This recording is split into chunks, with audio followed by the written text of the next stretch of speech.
हरे Krishna.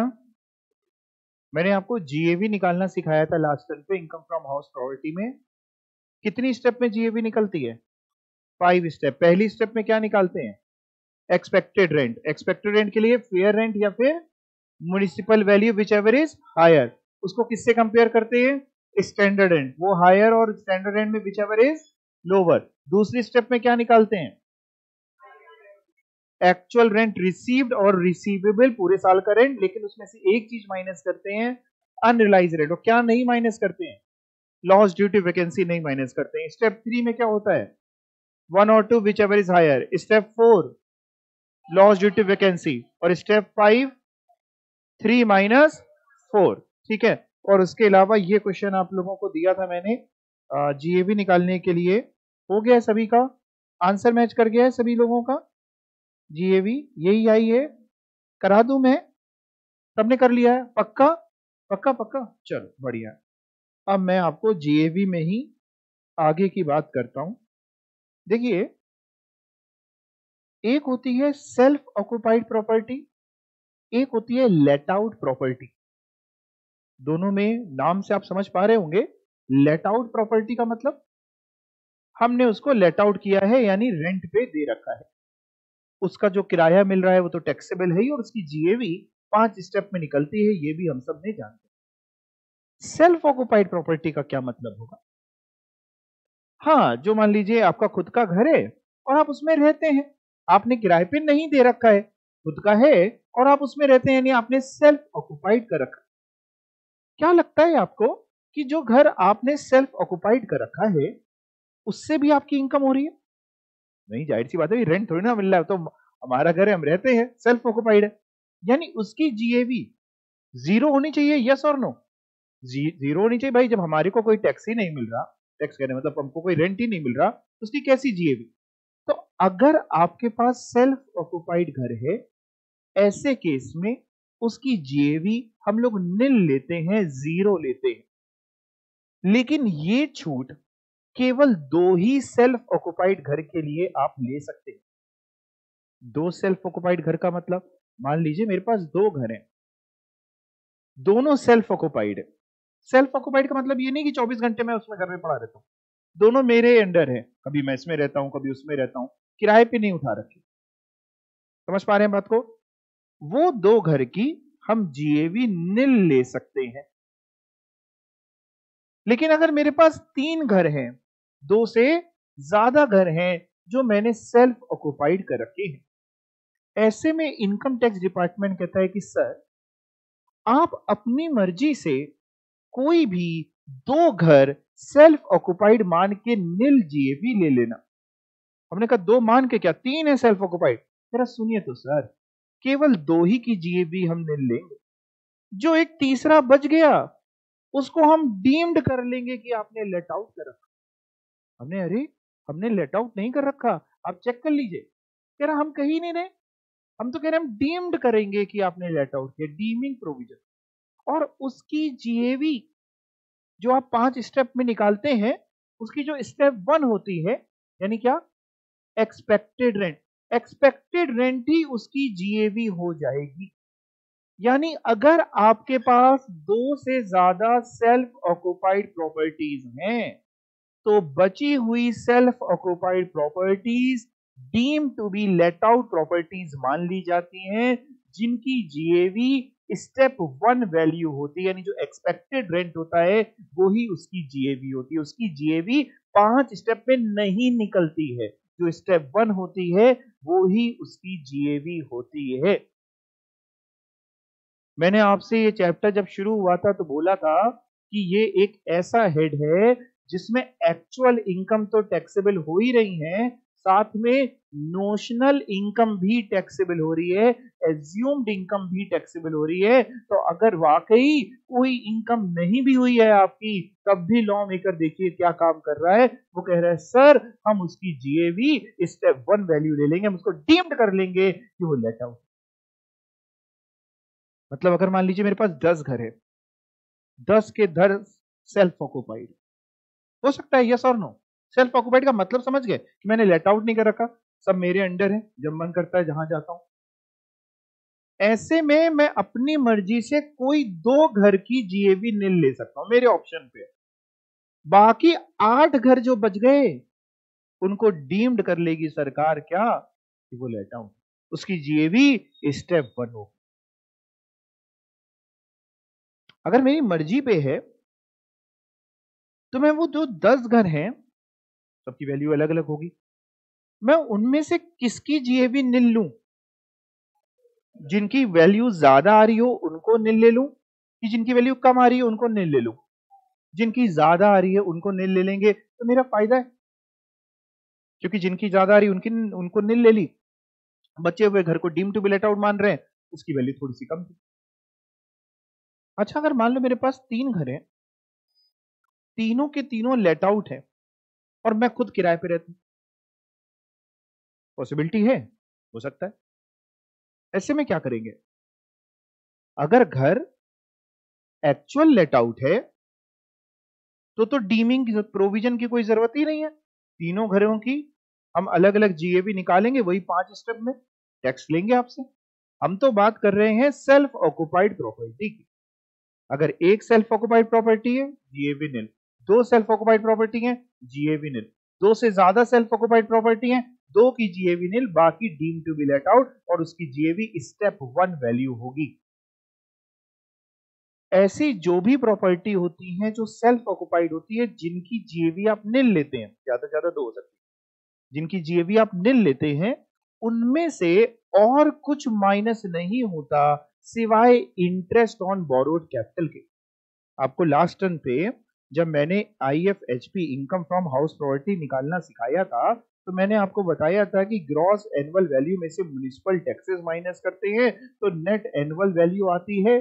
Net annual value में से 2 deduction minus करते हैं under section 24, standard deduction at the rate 30% and interest on borrowed capital. अगर आपकी प्रॉपर्टी लेट आउट है तो जीएवी 5 स्टेप में निकलेगी, म्युनिसिपल टैक्सेस भी माइनस होने वाले हैं, नेट एनुअल वैल्यू आने वाली है, स्टैंडर्ड डिडक्शन भी मिलने वाली है 30% की, इंटरेस्ट ऑन बोरोड कैपिटल की भी डिडक्शन मिलने वाली है। लेकिन अगर आपकी प्रॉपर्टी सेल्फ ऑक्युपाइड है जिसकी जीएवी आपने नील ली है, उसमें से कुछ माइनस नहीं होगा, केवल interest on borrowed capital minus होगा। मतलब अगर सेल्फ ऑक्युपाइड प्रॉपर्टी है तो उसकी जीएवी नील, म्युनिसिपल टैक्सेस आपने पे जरूर करी, म्युनिसिपल टैक्सेस मतलब हाउस टैक्स वाटर टैक्स, लेकिन हम माइनस नहीं करते, माइनस नील। अगर सेल्फ ऑक्युपाइड प्रॉपर्टी है जिसकी जीएवी नील है उसके म्युनिसिपल टैक्सेस नील, तो बोलो एनएवी कितनी होगी? नील, स्टैंडर्ड डिडक्शन नील। और अगर आपने लोन लिया हुआ है तो जो इंटरेस्ट है वो हम माइनस कर देंगे। लेट्स से अगर आपने लोन लिया और पूरे साल का आपका इंटरेस्ट गया 10,000 रुपए तो हम वो माइनस कर देंगे। तो सर ऐसे तो नेगेटिव आ जाएगा, ये ब्रैकेट मतलब नेगेटिव। क्या ऐसा हो सकता है सर इनकम की जगह लॉस आ जाए? हाँ हो सकता है, कोई दिक्कत नहीं, लॉस आ जाए कोई टेंशन नहीं। इस लॉस का फायदा ये होता है कि मान लो अगर हमारे पास एक और घर है जो लेट आउट है, लेट से ये सेल्फ ऑक्युपाइड था, 2 घर है मेरे पास, एक सेल्फ ऑक्युपाइड है एक लेट आउट है। लेट आउट की जीएवी ने 5 स्टेप में निकाली, कोई वैल्यू आई, मान लो म्युनिसिपल टैक्सेस माइनस करे, एनएवी आई, डिडक्शन ली, स्टैंडर्ड डिडक्शन, इंटरेस्ट माइनस किया और करके ये फिगर आ गई लेट से 1 लाख रुपीस की पॉजिटिव इनकम। तो ऐसे में मेरी जो इनकम फ्रॉम हाउस प्रॉपर्टी बनती है आईएफएचपी टोटल, वो 1 लाख में से 10,000 माइनस कर दिया जाता है, यानी कितनी बचती होगी? 90,000। तो सेल्फ ऑक्युपाइड प्रॉपर्टी की जीएवी नील लेते हैं, लेकिन कितनी कितनी सेल्फ ऑक्युपाइड प्रॉपर्टी? ज्यादा से ज्यादा 2। उसमें से क्या माइनस हो सकता है? केवल इंटरेस्ट ऑन बोरोड कैपिटल, और कुछ माइनस नहीं हो सकता। लेकिन अगर वो प्रॉपर्टी आपकी deem to be let out मान ली गई है, यानी 2 से ज्यादा सेल्फ ऑक्युपाइड प्रॉपर्टी जितनी भी है वो deem to be let out मान ली जाएंगी। अगर deem to be let out मान ली गई है तो उसकी जीएवी स्टेप 1 की मदद से निकलती है। स्टेप 1 जो है वही उसकी जीएवी होता है। और deem to be let out property में से आप सब कुछ माइनस कर सकते हैं, म्युनिसिपल टैक्सेस माइनस कर सकते हैं, एनएवी आएगी, स्टैंडर्ड डिडक्शन माइनस कर सकते हैं और इंटरेस्ट दिया है तो वो भी आप माइनस कर सकते हैं। यानी deem to be let out में सब कुछ माइनस होगा जैसे लेट आउट में से माइनस होता है। कहां पे माइनस नहीं होगा? सेल्फ ऑक्युपाइड जिसकी जीएवी, पूरी बात बोलो, केवल सेल्फ ऑक्युपाइड बोल देंगे तो काम चले। सेल्फ ऑक्युपाइड जिसकी जीएवी आपने क्या ली है? नील, उसमें से कुछ भी माइनस नहीं होगा, सिर्फ एक चीज माइनस होगी, इंटरेस्ट ऑन बोरोड कैपिटल। हमारे यहाँ इनकम टैक्स निकालने का, टैक्स का जो रेट है वो दो है आज की तारीख में। टैक्स के जो रेट स्ट्रक्चर प्रिस्क्राइब कर रखा है निर्मला जी ने, वो दो रेट स्ट्रक्चर प्रिस्क्राइब कर रखे हैं। एक पहले से जो चलता आ रहा है ओल्ड रिजीम, जिसको हम लोग बोलते हैं ओल्ड रिजीम, मतलब old scheme, old taxation system, एक ओल्ड रिजीम है और एक न्यू रिजीम है। मतलब आज की तारीख में अगर मेरे को अपना टैक्स निकालना हो तो मेरा टैक्स कितना बना, तो मैं क्या करता हूं, मैं दोनों रिजीम से कैलकुलेट करता हूं। ओल्ड रिजीम के हिसाब से अलग रेट है, न्यू रिजीम के हिसाब से अलग है, और जो मेरे को अच्छा लगता है वो मैं पे करता हूं। कैसे निकलता है ओल्ड रिजीम न्यू रिजीम क्या है, ये सब मैं सिखाऊंगा आपको, टैक्स रेट में सब कुछ सिखाऊंगा। तो अभी क्यों बता रहा हूं, सुनते जाना। तो या तो मैं ओल्ड रिजीम फॉलो करूंगा या न्यू रिजीम। निर्मला जी लाई थी एक सेक्शन के तहत टैक्स निकालने के लिए, एक नया तरीका लाई थी, 115 बीएसी एक सेक्शन लेकर के आई। इस सेक्शन का नाम है 115 बीएसी, और इसमें न्यू टैक्सेशन रिजीम ले आई, नया टैक्सेशन का सिस्टम ले आई। और मेरी मर्जी पे है, मैं ओल्ड रिजीम के हिसाब से टैक्स पे करूं कि न्यू रिजीम के हिसाब से टैक्स पे करूं, आज की तारीख में मेरी मर्जी पे। अगर मैं ओल्ड रिजीम फॉलो करता हूं और मेरे पास सेल्फ ऑक्युपाइड प्रॉपर्टी है जिसकी जीएवी मैंने निल ले रखी है, ऐसे केस में मैं interest on borrowed capital minus कर सकता हूं। जैसे ये माइनस किया है, मैं माइनस कर सकता हूं, मैं ये माइनस कर सकता हूं अगर मैंने ओल्ड रिजीम फॉलो करी है। लेकिन अगर मैं सोच रहा हूं कि सर मैं टैक्स पे करूंगा न्यू रिजीम के हिसाब से, जो आज की तारीख में डिफॉल्ट रिजीम भी है सेक्शन 115 बीएसी, मैं उसके हिसाब से न्यू रिजीम बोलता हूं आपके लिए, उसके हिसाब से टैक्स पे करूंगा। अगर आप न्यू रिजीम के हिसाब से टैक्स पे कर रहे हैं और आपके पास सेल्फ ऑक्युपाइड प्रॉपर्टी है जिसकी जीएवी आपने निल ले रखी है, उसमें से कुछ माइनस नहीं होगा, इंटरेस्ट ऑन बोरोड कैपिटल भी माइनस नहीं होगा। न्यू रिजीम में से सेल्फ ऑक्युपाइड प्रॉपर्टी के लिए, let out deem to be let out के लिए नहीं मना कर रहा हूं, सिर्फ न्यू रिजीम में से सेल्फ ऑक्युपाइड प्रॉपर्टी जिसकी जीएवी निल है, कुछ माइनस नहीं होता। लेकिन अगर आप ओल्ड रिजीम फॉलो करते हैं, ओल्ड और न्यू समझ पा रहे हैं आप, आज की तारीख में दो टैक्सेशन सिस्टम है, आपके एग्जाम में दोनों एप्लीकेबल है। ओल्ड रिजीम मतलब नहीं कि न्यू मतलब नई अमेंडमेंट है, ओल्ड हट गया, नहीं, दोनों जिंदा हैं। अगर एक को हटा दिया गया होता तो हम नया ही पढ़ा रहे होते, नया पुराना मतलब अमेंडेड ही पढ़ा रहे, और दो सिस्टम जितना है आज की तारीख में, समझ पा रहे हैं आप। तो अगर आप ओल्ड रिजीम फॉलो करते हैं, सेल्फ ऑक्युपाइड प्रॉपर्टी जिसकी जीएवी निल है, उसमें से आप इंटरेस्ट ऑन बोरोड कैपिटल की डिडक्शन क्लेम कर सकते हैं। बट अगर आप न्यू रिजीम फॉलो करते हैं सेल्फ ऑक्युपाइड प्रॉपर्टी के लिए जिसकी जीएवी निल है, तो आप इंटरेस्ट ऑन बोरोड कैपिटल की डिडक्शन नहीं ले सकते। यहां तक बात आपको समझ आई? पहले इतना पढ़ते हैं, आइए देखिए क्या लिखा हुआ है सेल्फ ऑक्युपाइड प्रॉपर्टी के लिए। How to compute gross annual value in case of self occupied property.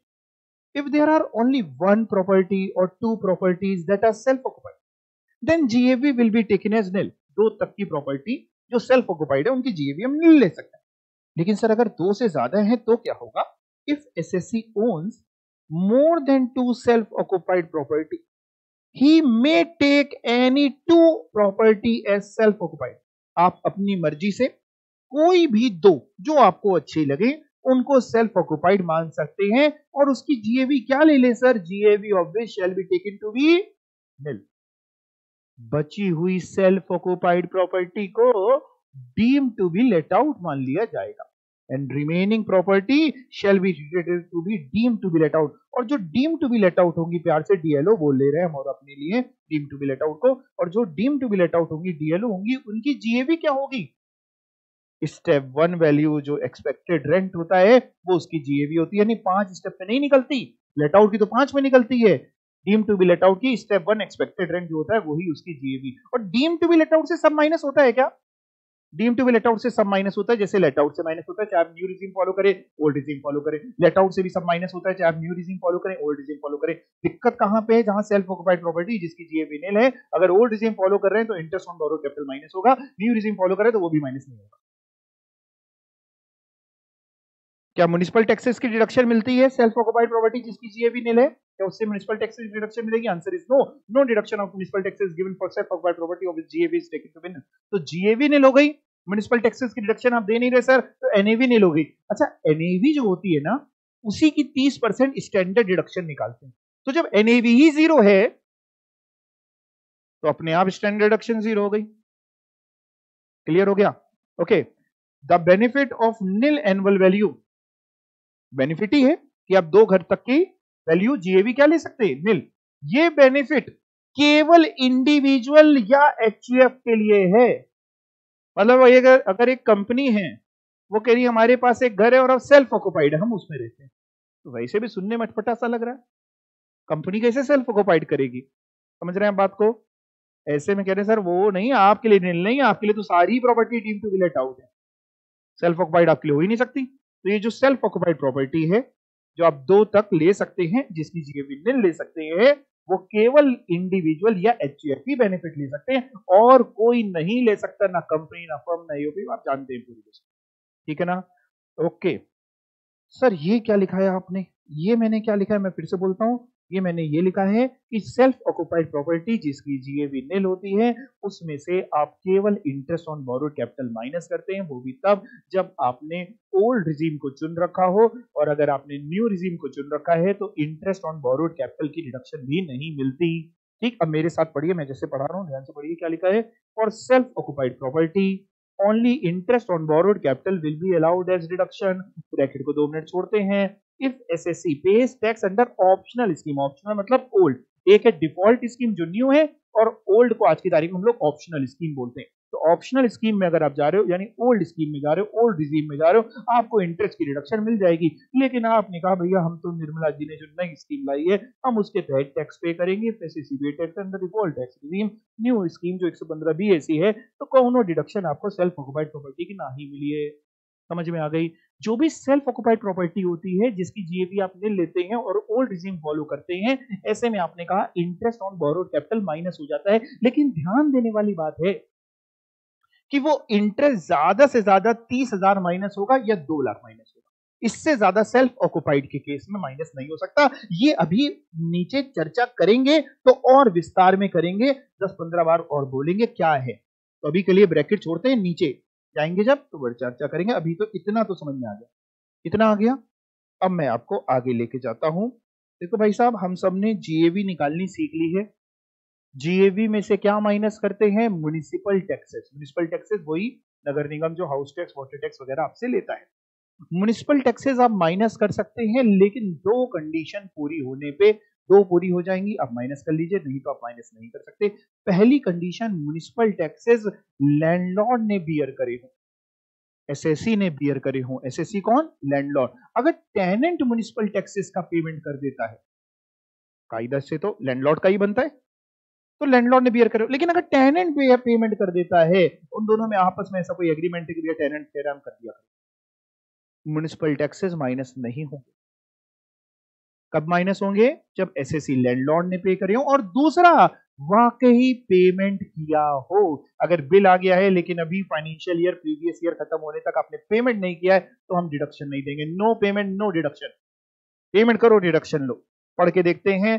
Taxes impose by local authorities, जो टैक्सेस लगाती हैं वो माइनस हो जाता है, शेयर बी डिडक्टेड। सर किस में से? जीएवी में से। जीएवी लेस म्युनिसिपल टैक्सेस, तभी तो एनएवी आती है। लेकिन तब माइनस होगा अगर 2 कंडीशन पूरी होंगी। पहली, taxes must be on borne by assessee himself, that is landlord ने बॉर्न किया हो, लैंडलॉर्ड ने बियर किया हो। एंड दूसरा, taxes must be actually paid during the year, आपने उसका वाकई भुगतान, म्युनिसिपल टैक्सेस का भुगतान कर दिया हो। यानी अगर हाउस टैक्स वगैरह का बिल आया लेकिन आपने जमा नहीं कराया है, तो हम आपको डिडक्शन नहीं देंगे।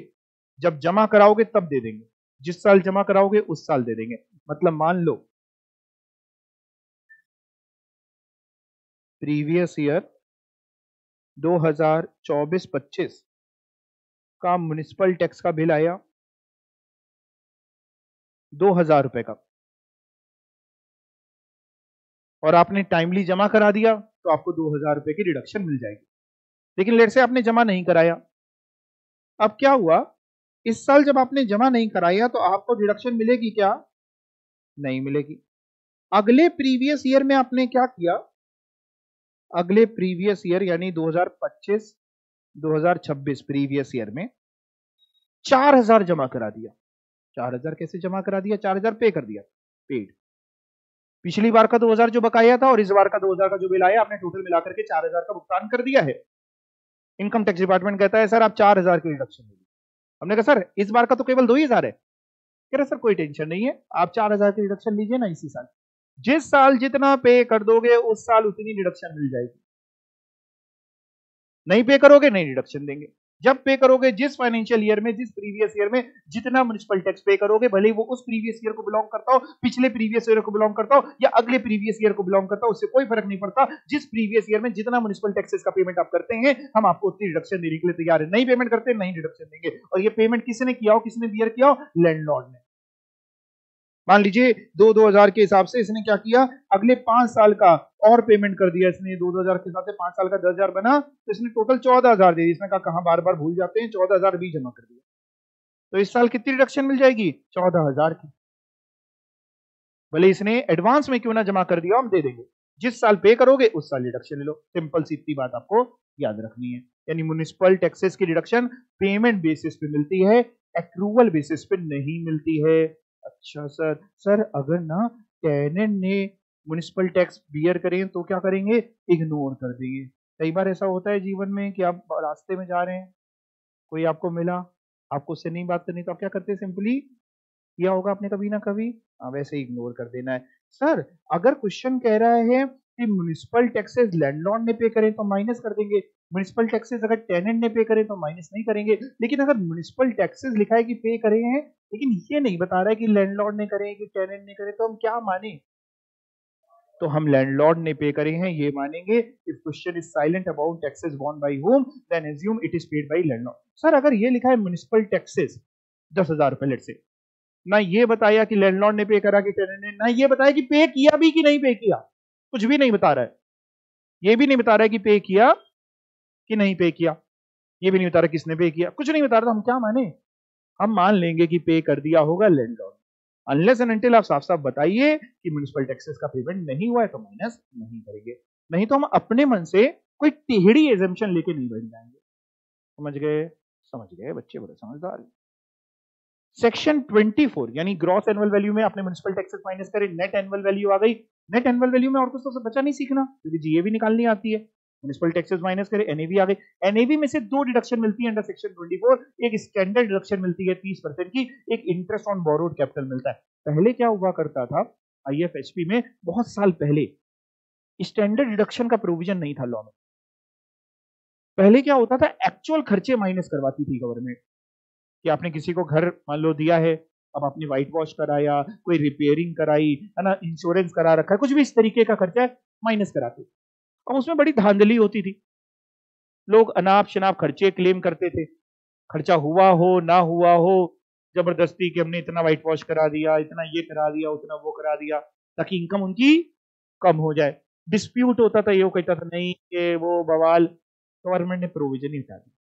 गवर्नमेंट ने कहा एक्चुअल खर्चे से हमें कोई लेना देना तुम्हारा है ही नहीं, एक्चुअल खर्चा तुम करो ना करो, उसकी जगह हम तुमको स्टैंडर्ड डिडक्शन दे देते हैं 30%। सब केसेस में दे देंगे 30%, चाहे तुम्हारा खर्चा हुआ हो चाहे ना हुआ। डिस्प्यूट ही खत्म हो गया। अब आपसे गलती कहां होगी सुन लीजिए। आपको आईएफएचपी निकालना होगा एग्जाम में, आप जल्दी जल्दी में स्टैंडर्ड डिडक्शन 30% की माइनस करना भूल जाएंगे। क्वेश्चन बोल नहीं रहा होगा और आपके दिमाग इतना चलता नहीं।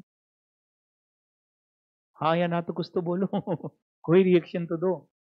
तो आपको क्या याद रखना है?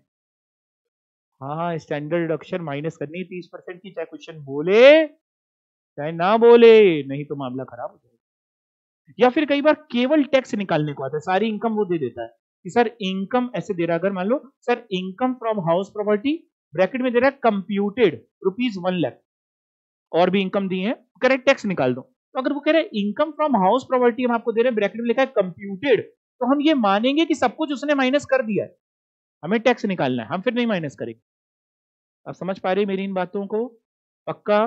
ठीक है। तो अभी के लिए ये समझते हैं, दो डिडक्शन मिलने वाली है, एक स्टैंडर्ड डिडक्शन 30% के हिसाब से। सर ये क्या लिखा है, only if NAV is positive. अगर एनएवी पॉजिटिव है तो ही 30% डिडक्शन मिलेगी। अगर एनएवी मान लो जीरो है, एनएवी जीरो कैसे हो सकती है सर? म्युनिसिपल टैक्सेस जीएवी नील दोनों चीजें मान लो तो एनएवी जीरो कब हो सकता है ऐसा? Self occupied property. ऐसे में स्टैंडर्ड डिडक्शन तो जीरो ही रहेगी। लेकिन अगर मान लो नेगेटिव एनएवी है, सर नेगेटिव कब हो सकती है? मान लो एक प्रॉपर्टी लेट आउट है, उसकी जीएवीआई 1 लाख, आपने म्युनिसिपल टैक्सेस जमा करा दिए 1.5 लाख। हो सकता है एक सिचुएशन ऐसी बन सकती है थियोरेटिकली। एनएवी हो गई -50,000, तो क्या हम -50,000 का 30% निकालेंगे 15,000? नहीं कि नहीं, स्टैंडर्ड डिडक्शन नहीं मिलेगी। स्टैंडर्ड डिडक्शन तभी मिलेगी जब एनएवी पॉजिटिव होगी। Sir interest on borrowed capital की deduction, interest on borrowed capital की डिडक्शन मिल जाएगी, चाहे एनएवी पॉजिटिव हो चाहे एनएवी नेगेटिव हो। Deduction on interest on borrowed capital will be given even if NAV is negative. Even if मतलब चाहे पॉजिटिव हो चाहे नेगेटिव हो, मतलब ऐसा नहीं कि इसको ये ना समझना कि केवल नेगेटिव मिलेगी, पॉजिटिव में भी मिलेगी और नेगेटिव में। कैसे निकालते हैं इसी चैप्टर में बाद में डिस्कस करेंगे। अभी तक में अगर आपको कोई डाउट आता हो तो आप हमसे पूछ सकते हैं। समझ में आ रहा है चैप्टर? पक्का? हाँ नहीं आया कहीं से?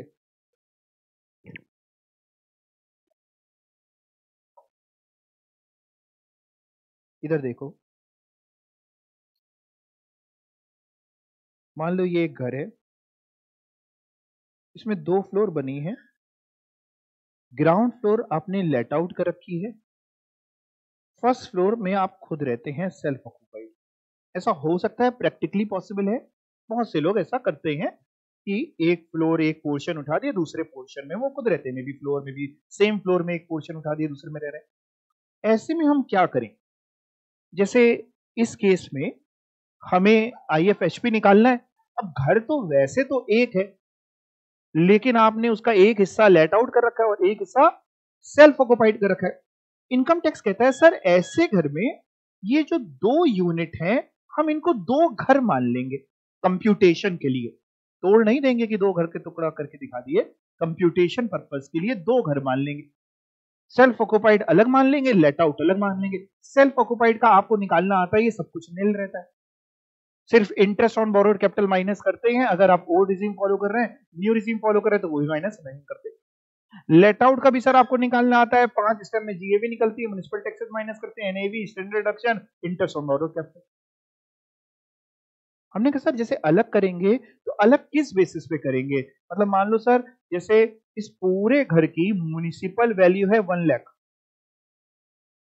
फेयर रेंट है लेट्स से 1,20,000, 1.2 लाख, पूरे घर का, सिर्फ लेट आउट का नहीं, पूरे घर का। ऐसे में सर जब हम लेट आउट पोर्शन के लिए निकालेंगे, एक्सपेक्टेड रेंट निकालेंगे, तो हम म्युनिसिपल वैल्यू और फेयर रेंट में हायर कैलकुलेट करते हैं। बट ये म्युनिसिपल वैल्यू क्या पूरी 1 लाख उठा ले? भाई ये 1 लाख तो पूरे घर का है ना, तो लेट आउट पोर्शन का कितना होगा? हम एरिया के हिसाब से डिवाइड करेंगे। अगर दोनों 50% एरिया 50% एरिया, जैसे इस एग्जांपल में यही है, तो हम क्या करेंगे, आधा आधा कर देंगे कि भैया 1 लाख पूरे घर का है तो लेट आउट का हो जाएगा 50,000, फेयर रेंट 1,20,000 है तो लेट आउट का हो जाएगा 60,000। 50,000 60,000 में ज्यादा क्या है? 60,000। जो एरिया है वो आपको प्रिस्क्राइब्ड होगा। नहीं दिया है तो हम एक assumption डाल देंगे कि we have assumed that let out portion is 50% of the total area, और नहीं दिया होगा तो हम वही मानेंगे। आप समझ पा रहे हैं? आओ करके दिखाते हैं, आपको एक क्वेश्चन करते हैं बहुत ध्यान से, किस तरीके से होगा। 2 एग्जाम्पल हैं, एक अभी करेंगे, एक आपके होमवर्क में रहने वाला है, तो इसलिए ध्यान से देखिएगा। यानी एक बार कैलकुलेशन होगी कि 2 बार, 2 अलग अलग कैलकुलेशन करोगे लेट आउट सेल्फ ऑक्युपाइड के लिए, कि एक कैलकुलेशन करोगे? क्या करोगे? 2 अलग अलग 2 घर, इसको 2 यूनिट्स मान करके हम ट्रीट करके काम करने वाले हैं। देखते हैं क्या लिखा है। When part of the property is let out and remaining part is self occupied, यानी घर एक ही है, 2 नहीं है घर, वो घर का एक हिस्सा लेट आउट है और एक हिस्सा सेल्फ ऑक्युपाइड है। क्या ना, इसको समझने के लिए एग्जाम्पल लेते हैं। कहा बताइए सर, इजी होता है। म्युनिसिपल वैल्यू है मान लो 70,000, फेयर रेंट 60,000, स्टैंडर्ड रेंट 80,000। जब ये नहीं बताएगा कि ये लेट आउट पोर्शन की है कि सेल्फ ऑक्युपाइड की, तो आप क्या मानिएगा? ये पूरे घर की? नहीं नहीं, ये म्युनिसिपल वैल्यू पूरे घर की मानोगे कि सिर्फ लेट आउट की? पूरे घर की, ठीक है। और क्या बता रहे हैं सर? रेंट रिसीव्ड बता रहे हैं सर 4,000 रुपए महीने का, 4,000 सर पर मंथ है, यानी साल का हो गया 48,000। 48 सही बोल रहा हूं मैं? कैसे बोल रहा हूँ 48? इंटू 12 कर दें तो 48,000। म्युनिसिपल टैक्सेस सर जो पूरे घर के पे हुए हैं वो 10,000, पूरे घर का इंटरेस्ट है 15,000, 50% एरिया सेल्फ ऑक्युपाइड है, रिमेनिंग 50% लेट आउट है। जीएवी निकालनी है सर और आईएफएचपी निकालना है। चलो मैं आपको कराता हूँ, बहुत ध्यान से देखना। सबसे पहले सेल्फ ऑक्युपाइड के लिए वैसे तो हम लोग प्रॉपर हेडिंग डालेंगे, computation of GAV and income from house property for self occupied portion. मैंने आपको प्रॉपर सॉल्यूशन दिए हुए हैं, है ना। अभी के लिए तो देखो सेल्फ ऑक्युपाइड प्रॉपर्टी के लिए बताओ जीएवी क्या, नील। म्युनिसिपल टैक्सेस बोलो नील, एनएवी नील, स्टैंडर्ड डिडक्शन नील। हमने एसडी लिखना है, आप एग्जाम में पूरा लिखेंगे, जैसे हम एमटी या जीएवी लिखते हैं, आप शॉर्ट फॉर्म ना यूज करके पूरा यूज करिएगा। नील हो गई। और इंटरेस्ट ऑन बोरोड कैपिटल का क्या करूं। अब सुनो मेरी बात सुनो, एग्जाम में जब भी क्वेश्चन आएगा आपको बताएगा कि ओल्ड रिजीम फॉलो करनी है कि न्यू रिजीम, ये बताएगा आपको। मैंने यहां पे जानबूझ के नहीं डाला है, लेकिन एग्जाम में आपको बताएगा, या फिर मैं लिखवा भी सकता हूं, आप लिख लो अपनी शीट में ताकि आप बाद में भी कंफ्यूज ना हो। ये लिखा है ना कंप्यूट जीएवी एंड आईएफएचपी, इसके आगे लिखो अंडर बोथ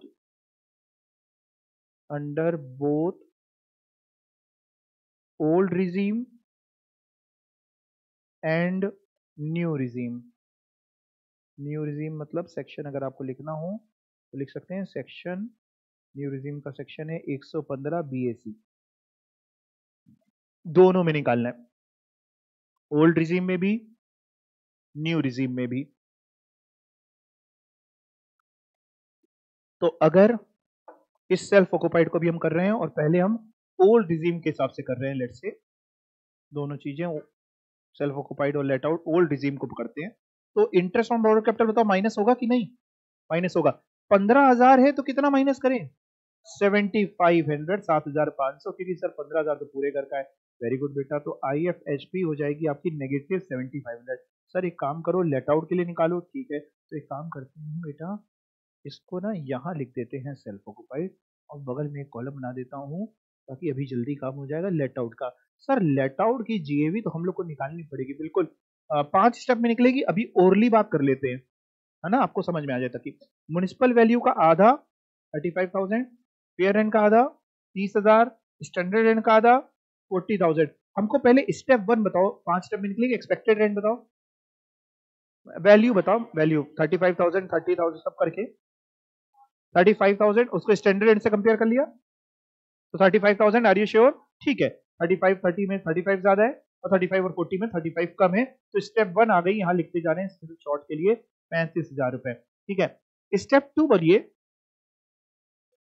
एक्चुअल रेंट, वो हमें नहीं है। स्टेप 2 मतलब लाइन ना बोलिए, फिगर बोलिए भाई साहब, कहानी नहीं चाहिए हमको, अल्टीमेटली अमाउंट बताओ। स्टेप 2 मतलब अमाउंट बोलो, 48,000। इसका आधा नहीं करोगे, 24,000 नहीं करोगे,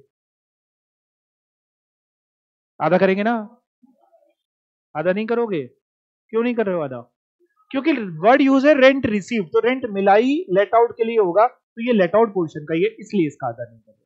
तो इसको हम ये नहीं मान सकते कि पूरे घर का है, अगर पूरे घर का मानते कि पूरे घर का रेंट कितना मिलता, ऐसा तो नहीं, रेंट रिसीव वर्ड यूज है, इसलिए स्टेप 2 जो निकलेगी 48,000 निकलेगी। स्टेप 3 बोलो,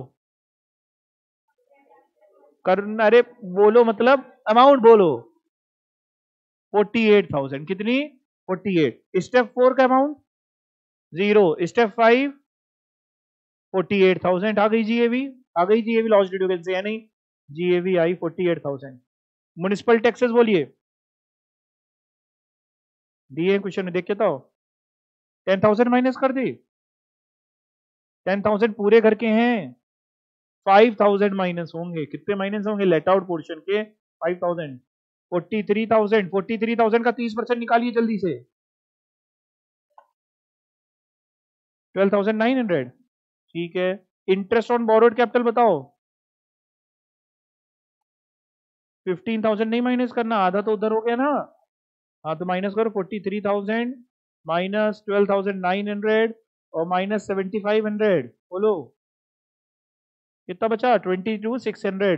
तो टोटल आईएफएचपी कितनी हो जाएगी, टोटल, टोटल मतलब सर टोटल मतलब 22,600 माइनस 7,500, टोटल में हमेशा प्लस नहीं किया जाता। 15,100 आंसर आ गया ओल्ड रिजीम में। समझ में आ गई बात? क्या हुआ? कुछ भी नहीं आया? क्या चीज नहीं आई बताओ ना, हमको बताओ। नहीं नहीं, हम आपसे नहीं, इनसे पूछ रहे हैं। हाँ बताइए। स्लैब कौन सा बेटा? थर्ड स्लैब कहाँ है? थर्ड स्लैब कौन सा? थर्ड स्लैब कौन सा मतलब क्या चीज बोली? बोलिए क्या चीज? थर्ड स्टेप पूछ रही हैं आप? स्लैब बोल रही है कि स्टेप बोल रही है? Step, okay. पहली स्टेप समझ में आ गई थी 35,000, दूसरी स्टेप 48,000, थर्ड स्टेप क्या होती थी जीएवी की? हमको याद दिलाओ, याद नहीं आ रही। फर्स्ट और सेकंड में विच एवर इज हायर। तो अब एक मिनट सोचो, 35,000 48,000 हायर 40 आ तो गया, आ गया ना? 35 और 48 में अब हम 5 मिनट लगाए सोचने में तो डिग्री चली जाएगी 6 महीने और डिले। समझ रहे हैं? थोड़ा सा दिमाग की स्पीड बढ़ाइए। और कुछ? पक्का आ गया? प्रैक्टिस करिए घड़ी पे। जितना आप पढ़ाई करेंगे दिमाग आपका तेज होगा, जितनी रील देखेंगे बोंदू बनते जाएंगे। बोंदू मत बनिए, क्योंकि बोंदू बन के अगर सीएस बन भी गए, पहले तो बनेंगे नहीं बोंदू लोग। हम किसी इनको नहीं बोल रहे हैं, हम सभी को बोल रहे हैं नॉर्मली। और बन भी गए तो फिर क्या करेंगे? डिग्री से तो रुपए नहीं आते कि डिग्री बाहर गेट के बाहर लगवा दी, लोग आ रहे हैं लाखों रुपए दे जाने। काम तो दिमाग से करना पड़ेगा ना। रील देखना कम करिए। रील देखते हैं, पढ़ाई करना शुरू करिए, स्पीड में पढ़ाई करना शुरू करिए। अब स्पीड का जमाना है, एआई का जमाना है, अपने दिमाग में एआई फिट कर दीजिए। हैं? अब बोलो भैया ओल्ड रिजीम तो हमने बता दिया, न्यू रिजीम में अगर यही करना होगा तो क्या करोगे? ओल्ड रिजीम हमने जो सॉल्यूशन दिया है केवल ओल्ड रिजीम के हिसाब से दिया है। 15,100 आंसर आ गया। न्यू रिजीम में पता है क्या होगा? लेट आउट का तो यही होगा 22,600, सेल्फ ऑक्युपाइड में आईएफएचपी जीरो होगी, क्योंकि इंटरेस्ट ऑन बोरोड कैपिटल भी जीरो हो जाएगी। इंटरेस्ट ऑन बोरोड कैपिटल की डिडक्शन न्यू रिजीम में नहीं मिलती। तो न्यू रिजीम का अगर हमें आंसर निकालना हो तो न्यू रिजीम का आंसर होगा 22,600 ही, क्योंकि 22,600 -100 या +100 करोगे, +0 -0 +0 तो 22,600 ही आएगा। क्लियर हो गया? पक्का? Are you sure? तो अब आप घर पे इसको आराम से कर सकते हैं। ये लेट आउट पोर्शन के लिए पूरा है, एक बार स्टडी करिएगा, अच्छे से करिएगा। और एग्जाम्पल 2 एग्जैक्टली सेम है, बस इसमें मैंने क्या किया मैं बता देता हूँ आपको। एग्जैक्टली सेम डेट आउट आया है, बस ऊपर जैसे 50% था, यहाँ मैंने थोड़ा सा 75% सेल्फ ऑक्युपाइड कर दिया और 25% लेट आउट। तो पहले घर पे आप ये वाला ऊपर वाला एग्जाम्पल अपने हाथों से कर लेना, भले देख के करना हो तो देख के, आपको आइडिया लग जाएगा। फिर एग्जाम्पल 2 खुद से करना बिना सॉल्यूशन देखे, तो आपका पक्का हो जाएगा कि हाँ भाई आ गया। ठीक है? ये काम कब करने के लिए सिखा रहे हैं? जब घर का एक हिस्सा सेल्फ ऑक्युपाइड है और एक हिस्सा लेट आउट है। आप पढ़ रहे हैं GAV in certain special cases, special situation में जीएवी निकालना, जिसमें आपने एक काम सीख लिया कि एक घर का एक हिस्सा लेट आउट, एक हिस्सा सेल्फ ऑक्युपाइड। एक और स्पेशल सिचुएशन है सेकंड सिचुएशन, जो क्या है मैं आपको बताऊं। ऐसे केस में सेकंड सिचुएशन अगले में चल रहा हूं, ऐसे केस में घर एक है, मेरी तरफ देखते रहिए, कहीं और देखेंगे निकल जाएगा होगा। इधर देखिए, घर एक है, इस घर को हमने कुछ टाइम के लिए लेट आउट किया और कुछ टाइम के लिए सेल्फ ऑक्युपाइड। सर मतलब क्या कहना चाह रहे हो? मतलब बेटा मान लो इस घर को ना हमने 10 महीने किराए पे उठाया हुआ था और 2 महीने हम रह रहे थे। जो हम रह रहे थे क्या ये लॉस ड्यू टू वैकेंसी है? जो 2 महीने हम रह रहे थे सेल्फ ऑक्युपाइड था, क्या ये लॉस ड्यू टू वैकेंसी है? नहीं। लॉस ड्यू टू वैकेंसी का तो मतलब होता है खाली पड़ा था, सुटेबल टेनेंट नहीं मिल रहा था। सर ऐसे में कैसे निकालेंगे कि घर एक है, उसके ईयर के कुछ महीनों में आपने लेट आउट कर रखा है और कुछ महीनों में सेल्फ ऑक्युपाइड, मान लो 10 महीने में आपने ये कर रखा है, 2 महीने सेल्फ ऑक्युपाइड थे, या वाइस वर्सा कुछ भी हो सकता है। ऐसे में एक ही बार कैलकुलेशन होगा, दो घर का नहीं निकलेगा, क्योंकि घर तो एक ही है। ऐसे नहीं निकलेगा कि लेट आउट के लिए अलग सेल्फ ऑक्युपाइड के लिए अलग, नहीं, एक ही कैलकुलेशन होगा। और उसमें हम ये करेंगे, हम ये मानेंगे कि ये घर अगर पूरे साल लेट आउट होता, ये घर अगर पूरे साल लेट आउट होता 12 महीने, तो जैसे करते सिखाए ना आपको 5 स्टेप, सब कुछ वैसे ही करेंगे, मान के कि पूरे साल लेट आउट है। सिर्फ एक जगह पे चेंज करेंगे जब स्टेप 2 लेते हैं। कौन सी स्टेप लेते हैं? स्टेप 2, एक्चुअल रेंट रिसीव्ड और रिसीवेबल। उसमें केवल उतने महीने का रेंट लेंगे जितने महीने लेट आउट था। मतलब अगर सर 10 महीने लेट आउट है तो स्टेप 2 में 10 महीने का रेंट लेंगे, बाकी सब कुछ पूरे 12 महीने का होने वाला है। यानी स्टेप 1 में कोई चेंज नहीं आएगा, जैसे लेट आउट में आपको निकालना आता है वही आएगा। स्टेप 1 को हम नहीं 10 महीने का करेंगे, स्टेप 1 वही पूरा रहेगा जैसे आपको आता है। स्टेप 2 में केवल अंतर आ रहा है, जितने महीने लेट आउट है उतने महीने का। समझ पा रहे हैं बात को? पक्का? सर बाकी म्युनिसिपल टैक्सेस पूरा माइनस करेंगे बेटा। लेट आउट में अगर माइनस करेंगे तो पूरा माइनस करते हैं, जैसे माइनस करते हैं वैसे। इंटरेस्ट पूरा, सब कुछ पूरा। तो केवल एक जगह चेंज आएगा। मैं क्वेश्चन बताता हूं आपको, बहुत इजी होता है क्योंकि ये सेकंड वाला। When property is let out for part of the year and self occupied for remaining part of the year. ऐसे में करना क्या है? Note, find out IFHP as if property is let out for the whole year. अगर पूरे साल किराए पे उठी हुई रहती तो जैसे आप IFHP निकालते हैं वैसे ही निकाल लीजिए, बस अंतर कहाँ है? एक जगह चेंज कर लीजिएगा सर। हाउएवर रेंट रिसीव जो आप लेते हो स्टेप 2, वो केवल लीजिएगा एक्चुअल लेट आउट पीरियड के लिए, बाकी कहीं कोई अंतर नहीं आएगा। एग्जाम्पल कराता हूँ। म्युनिसिपल वैल्यू 55,000 है, फेयर रेंट 50 है, स्टैंडर्ड रेंट दिया है, म्युनिसिपल टैक्सेस दिया है, इंटरेस्ट दिया हुआ है। Property was late out for 8 months, 8 महीने किराए पे उठी रही। एट द रेट रेंट है 6,000 पर मंथ का, एंड सेल्फ ऑक्युपाइड है रिमेनिंग 4 मंथ्स के लिए। क्वेश्चन सिर्फ इतना है, बहुत आराम से चलते हैं। सबसे पहले स्टेप 1, आप लोग वैल्यू बताना। हम एक्सपेक्टेड रेट हमें सब पता है, आप वैल्यू बताओ। आपको पता है, हमको पता है, हम दोनों को बीच में पता है, बार बार बोलने की जरूरत नहीं। वैल्यू बताओ स्टेप 1 की कितनी? 55,000। वेरी गुड, सबने कर लिया ना? सबका चल रहा है ना? ठीक है। स्टेप 2 आप बताओ। वैसे तो हम पूरे साल का रेंट लेते हैं, लेकिन ये स्पेशल केस है। एक ही घर कुछ टाइम के लिए लेट आउट है, कुछ टाइम के लिए सेल्फ ऑक्युपाइड है, तो हम रेंट केवल उतने टाइम का लेंगे जितने टाइम लेट आउट था। स्टेप 2 में 48,000, बस केवल इतना ही चेंज होने वाला है और कुछ चेंज नहीं होने वाला। ये रहा 48,000। स्टेप 3 बोलिए। 55। Step 4, loss due to vacancy 0 कि 4 महीने का लॉस ड्यू टू वैकेंसी में डाल दे? नहीं जी नहीं, 0। स्टेप 5, GAV आ गई, मुबारक हो मुबारक हो। कितनी आ गई?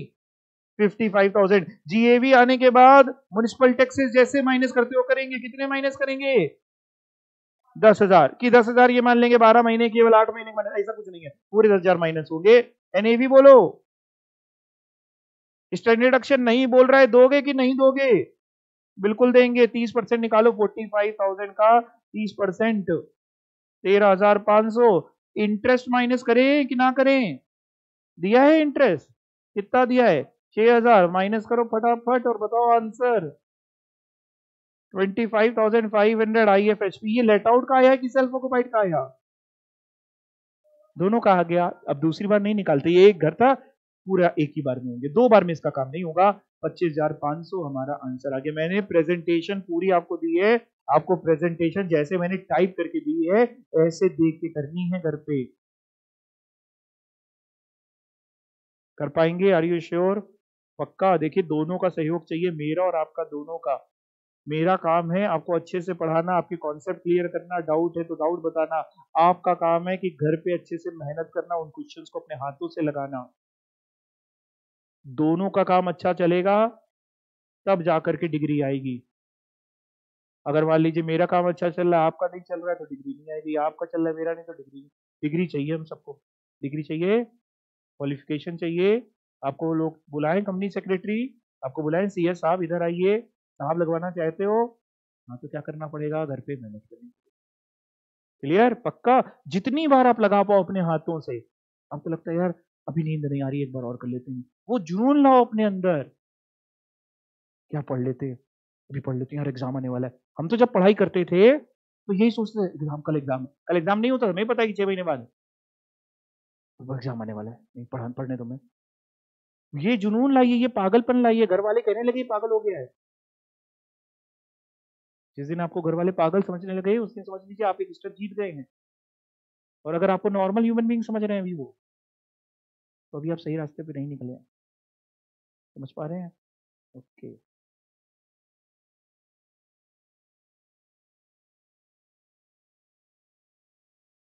इनकम फ्रॉम हाउस प्रॉपर्टी का चार्जिंग सेक्शन कौन सा है? सेक्शन 22, जिसमें मैंने आपको कितनी कंडीशंस पढ़ाई थी? 3। पहली कौन सी थी? There must be any building. दूसरी कौन सी थी? The assessee should be the owner of the house property. तीसरी कौन सी थी? The assessee should not use the house property for the purpose of his business or profession. दूसरी को पकड़ते, दूसरी थी house property should be owned by the assessee. और ओनरशिप में मैंने आपको बताया था कि जो लीगल ओनरशिप आप लोग बता रहे थे मेरे को लास्ट टाइम पे कि सर जिसके नाम पे डॉक्यूमेंट्स हैं, जिसके नाम पे रजिस्ट्री है, वो लीगल ओनर होता है। तो मैंने आपको बताया था जो ओनरशिप आप समझते हैं वो तो है ही। इसके अलावा हमारा लॉ मेकर सेक्शन 27 एक बना करके कहता है कि सर इन केसेस में हम डीम्ड कर लेंगे कि आप ही ओनर हैं, हम आप ही से सर टैक्स लेंगे, आईएफएसपी आप ही के में टैक्सेबल करेंगे, भले ही आज की तारीख में रजिस्ट्री आपके नाम पे नहीं है, किसी और के नाम पे है, लीगली आप ओनर नहीं हो, लेकिन for the purpose of income tax हम डीम्ड कर लेंगे कि आप ही ओनर है। मैं आपको समझाता हूं ये क्यों लाया गया था, इसका कारण समझाने की कोशिश करता हूं। हिस्ट्री पे अगर लेके चलो कि आई क्यों प्रोविजन, इसकी जरूरत कहां से पड़ी। जैसे मान लीजिए एक हस्बैंड है और एक वाइफ है, ठीक है? वाइफ होम मेकर है, इनकी कोई इनकम नहीं है। हस्बैंड का क्या है, अभी ना इनकम फ्रॉम हाउस प्रॉपर्टी होती है, मान लेते हैं 3 लाख की, और ना इनका ना बिजनेस भी है, तो ये भी 3 लाख कमा लेते हैं बिजनेस से भी, और भी मान लो एक आधे कोई सोर्सेस की इनकम होगी तो होगी। वाइफ की 0 इनकम है। अब ये हस्बैंड की जो इनकम आती है 6 लाख मान लो, और भी कोई इनकम हो सकती है, उस पर जो भी टैक्स बनता है हस्बैंड पे करते हैं।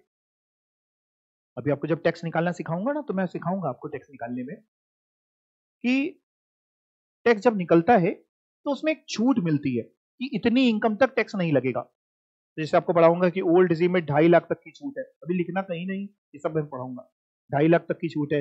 न्यू रिजीम में पढ़ाऊंगा 3 लाख तक की छूट है कि 3 लाख रुपए तक अगर साल का कमा रहे हो तो आपको टैक्स देने की जरूरत है, सरकार कहती नहीं है। सरकार कहती है आप तो गरीब है, 3 लाख में अगर आप घर चला ले बहुत बड़ी बात है, सरकार कहती है ना, तो आपसे नहीं लेती टैक्स। और ओल्ड रिजीम में तो 2.5 लाख से नहीं लेती। और ये जो आपको छूट देती है ये पर एसएससी देती है। पर एसएससी मतलब हस्बैंड के लिए अलग छूट है, वाइफ के लिए अलग छूट है, जितने इंडिविजुअल सबके लिए अपनी अपनी छूट है। अब इसके दिमाग में खुरापात आई, हस्बैंड के दिमाग में, इसने कहा यार अभी ना हमारी इनकम आती है और हमें टैक्स देना पड़ता है, वाइफ की कोई इनकम है नहीं।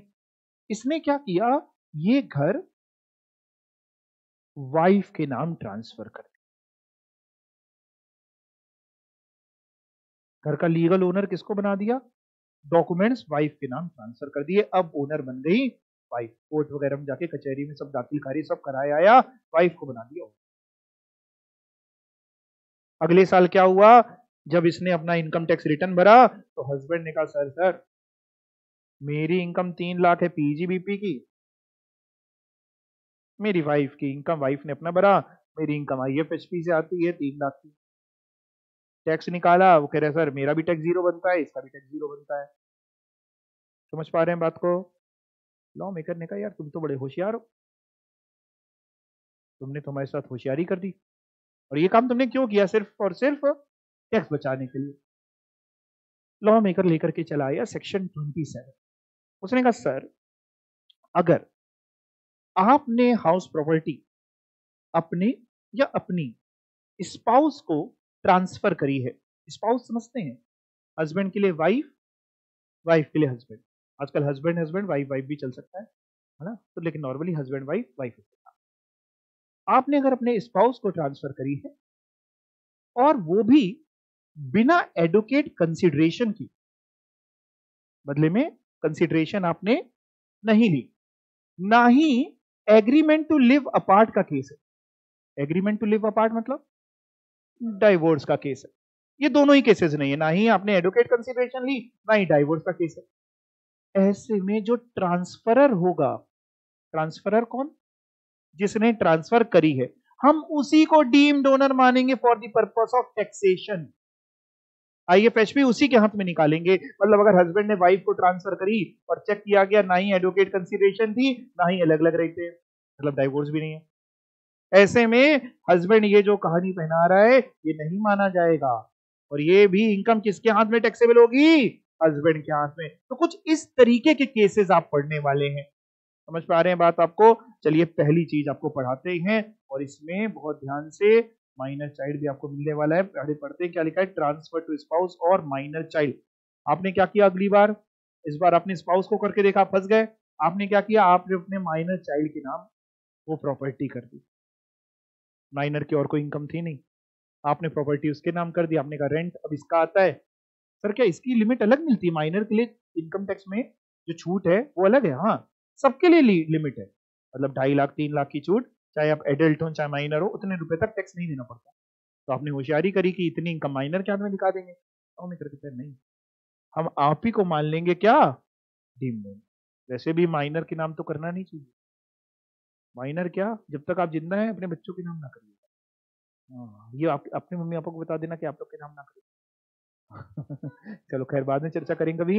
If an individual transfer a house property without adequate consideration to his or her spouse और his or her minor child, कह रहा है सर इंडिविजुअल ने क्या किया, ट्रांसफर कर दी हाउस प्रॉपर्टी, किसको किसको ट्रांसफर करी, अपने स्पाउस को या माइनर चाइल्ड को। और सर ये क्या लिखा है साथ में, विदाउट एडुकेट कंसिडरेशन, बदले में एडुकेट कंसिडरेशन नहीं।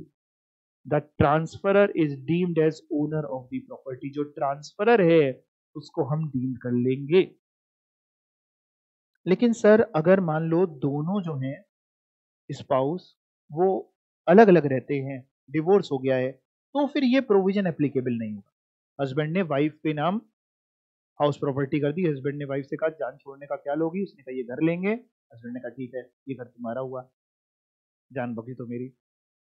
ऐसे में हम हस्बैंड को परेशान नहीं करेंगे, हस्बैंड को डीम्ड ओनर नहीं मानेंगे, जिसके नाम घर है अब उसी को ओनर रहेंगे, उसी से टैक्स लेंगे। समझ पा रहे हैं अगर बनता है तो। This rule is however not applicable if an individual transfers a house property to his or her spouse under an agreement to live apart. समझ पा रहे हैं, तो अगर आप स्पाउस की बात कर रहे हैं तो दो केसेस में ये प्रोविजन अट्रैक्ट नहीं होते। स्पाउस की अगर आप बात करते हैं तो कब कब ये प्रोविजन अट्रैक्ट नहीं होते, पहला एडुकेट कंसिडरेशन मिली हो और दूसरा एग्रीमेंट टू लिव अपार्ट जिसको डिवोर्स बोल लीजिए। इन दो केसेस में ट्रांसफरर को डीम्ड ओनर नहीं मानते, इन दोनों कुछ भी अट्रैक्ट हो। और सर अगर माइनर को हमने दिया है तो माइनर चाइल्ड को दिया है तो भी दो केसेस में नहीं मानते, पहला तो सेम ही है एडुकेट कंसिडरेशन मिली है तो नहीं, और दूसरा डाइवोर्स तो होगा नहीं माइनर चाइल्ड के साथ, दूसरा वो है माइनर मैरिड डॉटर। कौन है, वैसे माइनर की शादी कराना लीगल है इलीगल है, इलीगल है। हमारा इनकम टैक्स में ये जो प्रोविजन है ये बहुत जमाने से चला आ रहा है, लिखा है तो लिखा है। तो हम तो इनकम टैक्स पढ़ रहे हैं, जनरल लॉ में लीगल है इलीगल है वो लोग समझे, पुलिस पकड़ के ले जाए, हमसे क्या लेना देना, हमें तो क्वेश्चन करना है। ये अगर आपने माइनर मैरिड डॉटर को घर ट्रांसफर कर दिया, माइनर मैरिड सन नहीं बोल रहा हूं, माइनर मैरिड डॉटर को, माइनर कौन होता है 18 ईयर से कम, उसको घर ट्रांसफर कर दिया, शादी कर दी घर ट्रांसफर कर दिया। ऐसे में जो पिताजी हैं या माताजी हैं जिन्होंने भी ट्रांसफर किया है उनको हम डीम्ड ओनर नहीं मानेंगे, वही जो बिटिया है माइनर वही उसकी ओनर है, जो भी टैक्स बनेगा उसी से लिया जाएगा, उसी के हाथ में टैक्सेबल किया जाएगा। ठीक, ये कहां लिखा है, यहां। कब ये प्रोविजन अट्रैक्ट नहीं होंगे, अगर आपने ट्रांसफर किया his or her minor married daughter को। अब बोलो आपको ये बात समझ में आई, क्वेश्चन करके देखिए। Mister Z an individual owns a house property on 1st April 2024 he transferred the property without any consideration to his wife, बिना किसी कंसिडरेशन के वो प्रॉपर्टी अपनी वाइफ को ट्रांसफर कर दी। Rental income is received by Mister Z after 1st April 2024। अब rental income किसके नाम मिलने लगी, मिसेस को मिलने लगी, क्योंकि ओनर कौन बन गई, मिसेस बन गई। हमारे इनकम टैक्स के लिए मिसेस ओनर है कि मिस्टर जेड ही डीम्ड ओनर है, Mr. Z, however, for the purpose of charging tax on rental income, Mr. Z को ही हम डीम करेंगे owner. Consequently, income would be taxable in the hands of X. एक बार एक case हुआ, एक husband ने wife के नाम प्रॉपर्टी ट्रांसफर कर दी. जब टैक्स देने की बात आई तो उसने वाइफ के नाम इनकम दिखाई. आईटीआर फाइल की, आईटीआर समझते, इनकम टैक्स रिटर्न. एओ ने कहा कि ये तो गलत किया. एओ ने स्क्रूटनी में लगाया केस. एओ ने कहा इसमें तो डीम्ड ओनरशिप के प्रोविजन अट्रैक्ट होते हैं और हस्बैंड जो है उसी वही डीम्ड ओनर है, उन्हीं के हाथ में आईएफएसपी निकलेगा, उन्हीं के हाथ में टैक्सेबल होगा. ट्रांसफरी के हाथ में टैक्सेबल नहीं होगा, ट्रांसफरर के हाथ में होगा. एसएससी ने कहा कि भाई हमारे हाथ में क्यों होगा. एसेसिंग ऑफिसर ने कहा देखिए तब नहीं होता जब या तो आपने एडवोकेट कंसीडरेशन ली होती या एग्रीमेंट टू लिव अपार्ट का केस होता, तो फिर हम ये उन्हीं के हाथ में टैक्सेबल करते. आपके हाथ में नहीं मानते, आपको डीम्ड ओनर नहीं मानते. एसएससी ने कहा भाई है ना, एडवोकेट कंसीडरेशन मिली हमको. एडवोकेट कंसीडरेशन अगर हमें मिलेगी तो आप नहीं मानते हो ना. इन्होंने कहा हाँ ठीक है हम नहीं मानते हैं. कह रहा हमको मिली है. कह रहा दिखाइए क्या, कितने रुपए मिले. एसएससी ने कहा आपने लॉ में ये कहां लिख रखा है कि एडवोकेट मॉनेटरी कंसीडरेशन होनी चाहिए. लॉ, लोग समझिए, लोग इंडिया के लोग इतने सीधे नहीं है. मैंने कहा साहब आप एडवोकेट मॉनेटरी कंसीडरेशन तो आपने लिखा नहीं है. तो उन्होंने कहा फिर अच्छा फिर क्या मिला है. घर के बदले में घर मिल गया, ज्वेलरी मिल गई, क्या मिला है. कह रहा सर हमने ये ट्रांसफर करी है out of natural love and affection. मैं अपनी वाइफ से बड़ा प्यार करता हूं और मेरी वाइफ ने मेरे से कहा था कि अगर तुम ये घर मेरे नाम नहीं करोगे तो हम तुमको छोड़ के चले गए. और यकीन मानिए सर अगर वो मेरे को छोड़ के चली गई होती तो मैं जी नहीं पाता. मैंने अपनी जान के लिए उसके नाम ये घर कर दिया. अब जिंदगी से बड़ी क्या कोई एडवोकेट कंसीडरेशन हो सकती है इस दुनिया में. जिंदगी से बड़ी क्या कोई एडवोकेट कंसीडरेशन हो सकती है. लाखों करोड़ों रुपए भी बेकार. केस गया कोर्ट तक. एसएससी ने कोर्ट में कहा यही सारी बातें. एक तरफ ये होता है, एक तरफ ये कहता है ऐसा थोड़ी ना होता है. मेरी भी शादी हुई लेकिन हम तो प्यार नहीं करते अपनी बीवी से. हैं इतना नहीं करते कह रहा है. जज साहब भी बड़े हैरान कि बात तो ये भी सही कह रहा है कि अगर वो छोड़ के चली जाती और इतना प्यार करता है तो ये आत्महत्या कर लेता, मर जाता. क्या लगता है जज साहब ने क्या रूलिंग दी होगी. है मतलब एडवोकेट कंसीडरेशन है क्योंकि देखो कानून तो फैक्ट्स को देखता है, लॉ को देखता है और अपनी जजमेंट देता है.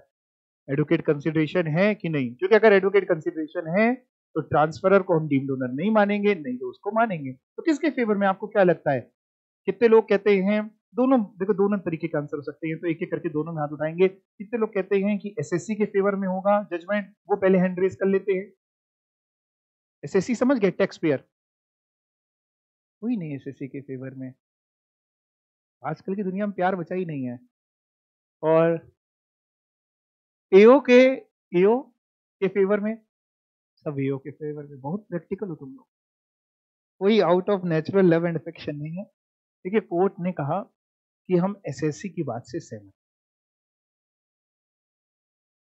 इस दुनिया में नेचुरल लव एंड अफेक्शन होता है और हम उसकी बात से बिल्कुल सहमत हैं. उसकी भावनाओं की पूरी तरीके से हम कदर करते हैं. लेकिन ये बात साबित नहीं हो सकती, इसलिए हम ये जजमेंट उसके फेवर में नहीं दे पाएंगे. क्योंकि अगर आज हमने ये जजमेंट उसके फेवर में दे दी तो हर कोई, हाँ भले ही वो एक दूसरे का चेहरा देखना पसंद ना करते हो, यही कहेंगे कि सर ये out of natural love and affection. तो दैट मीन्स अगर आपसे एग्जाम में कहता है कि is natural love and affection can be considered as advocate consideration, answer is clear हो गया. ओके ठीक है सर. एक ही पॉइंट था, नहीं नहीं, डीम्ड ओनरशिप का दूसरा पॉइंट और छोटा सा है, होल्डर ऑफ इम्पार्टेबल स्टेट. मतलब सर मैं समझाता हूं. मान लीजिए एक थे मिस्टर ए. मिस्टर ए के पास ना एक घर है. इस घर में 3 फ्लोर बने हैं, आपको 4 दिख रहे होंगे, हैं 3, ऊपर छत है। और मिस्टर ए के 3 बेटे हैं। मिस्टर ए ने क्या किया, हर एक फ्लोर एक एक बेटे को दे दी। एक का नाम है डबल ए, एक का ट्रिपल ए, और एक का नाम है ए स्क्वायर। हम क्यों 4 टाइम्स ए लिखे? अब सवाल आया, और मिस्टर ए जाने वाले थे बिल्कुल आखिरी समय पे, तीनों बच्चों के नाम एक एक फ्लोर लिख दी। जैसे ही मिस्टर ए जाने वाले थे, बच्चों ने जगाया, पापा पापा 1 मिनट रुको, ये छत किसकी? छत का भी तो बंटवारा करके जाओ। पापा ने कहा अगर हम छत का बंटवारा कर देंगे तो छत किसी के भी यूज की नहीं रहेगी। कपड़े सुखाते हैं, कुछ करते हैं, कैसे करेंगे, है ना, किसी के मतलब की नहीं। उन्होंने कहा छत तीनों लोग यूज कर सकते हैं, उसका बंटवारा नहीं हो सकता, वो इम्पार्टिबल स्टेट है। इम्पार्टिबल, इसका बंटवारा नहीं हो सकता। लेकिन एक को तो उसकी रखवाली देनी करनी पड़ेगी, कल को ताला लगाना है, ये सारी चीजें। तो चाबी रहेगी ए स्क्वायर के पास, इस वाले बेटे के पास। यूज तीनों कर सकते हैं, मालिक तीनों हैं, चाबी इसके पास रहेगी। होल्डर ये है। बच्चों ने कहा पापा अब आप जा सकते हैं। और आप प्रैक्टिकल है, तुम भी प्रैक्टिकली बात करना। पिताजी सुकून से चले गए। अब बच्चों ने क्या किया, वो छत किराए पे उठाना शुरू कर दी। शादी यदि कराते थे टेंट लगा करके, किराया लेते थे, जो भी पैसा आता था आपस में बांट लेते थे। सवाल आता है, हमारा इनकम टैक्स डिपार्टमेंट टैक्स किससे मांगे? भाई शेयर तो तीनों लोग कर रहे हैं, बट हम तीनों से मांगने लगेंगे तो इनकम टैक्स डिपार्टमेंट कहता है मतलब इतना टाइम नहीं। इनकम टैक्स डिपार्टमेंट कहता है जो होल्डर है उस इम्पार्टिबल स्टेट का, हम उसको डीम्ड कर लेंगे कि वही ओनर है। समझ गए? तो हम ए स्क्वायर से लेंगे। बाकी ए स्क्वायर समझे कि आगे किससे किससे कितना कितना वसूलना है, तुम वसूलो तो अच्छा, ना वसूलो तो अच्छा। लेकिन जो होल्डर है हम उसको डीम्ड ओनर मान के अगर टैक्सेबिलिटी की बात आएगी तो उसके ऊपर टैक्स लगा देंगे। क्लियर? एक और एग्जांपल ले लेते। मान लो एक राजा था, राजा के पास 4 बिल्डिंग थी। 4 बिल्डिंग में से एक बिल्डिंग में टेम्पल था। 3 बिल्डिंग उसने अपने 3 बच्चों के नाम पे बांट दी। एक बिल्डिंग जिसमें मंदिर था, एज पर फैमिली ट्रेडिशन वो तो नहीं बांटी जा सकती कि राम जी तुम्हारे, सीता जी तुम्हारी, ऐसा तो नहीं हो सकता, वो तो मंदिर मंदिर है। उसका होल्डर बना दिया गया मान लो सबसे छोटे बेटे को। तो वो जो छोटा बेटा है हमारे इनकम टैक्स के लिए, वो ही डीम्ड ओनर है। क्लियर हो गया? अब पढ़ के आप देख सकते हैं, the holder of impartible estate is deemed as owner of the property. Example पढ़िए, ये जो मैंने बोला है आपको समझ में आ जाएगा। Z has divided all his properties among his 3 sons। 3 बच्चों के बीच में, जरूरी है कि हर जगह 3 ही बच्चे होंगे, 2 भी हो सकते, 4 भी हो सकते। However, he could not transfer a building which is occupied by a temple and which is given as per family convention to his eldest son। जो प्रथा चली आ रही थी फैमिली की, उसके हिसाब से वो टेम्पल एल्डेस्ट सन को दे दिया गया। लेकिन बाकी 3 बच्चे भी पूजा पूजा अर्चना कर सकते हैं, ये सर नो, सब कर सकते हैं। All the 3 brothers along with other family members have right to enjoy the benefit of the property. Eldest son जो होल्डर है उसी को हम डीम्ड कर लेंगे कि वो ही ओनर है प्रॉपर्टी का। आज के क्लास में इतना ही करेंगे, कोई डाउट हो तो आप पूछ सकते हैं। अभी इसके 2 पॉइंट और बचे हैं, अगली क्लास में करेंगे। ठीक है? Clear? Thank you so much. बहुत अच्छा क्वेश्चन आपने डिंपल पूछा। डिंपल करिए सर आप कौन सा चैप्टर पढ़ा रहे हैं, मजा आ जाती है ऐसा क्वेश्चन सुन के। बेटा इनकम फ्रॉम हाउस प्रॉपर्टी। ठीक है, ओके, टेक केयर, बाय।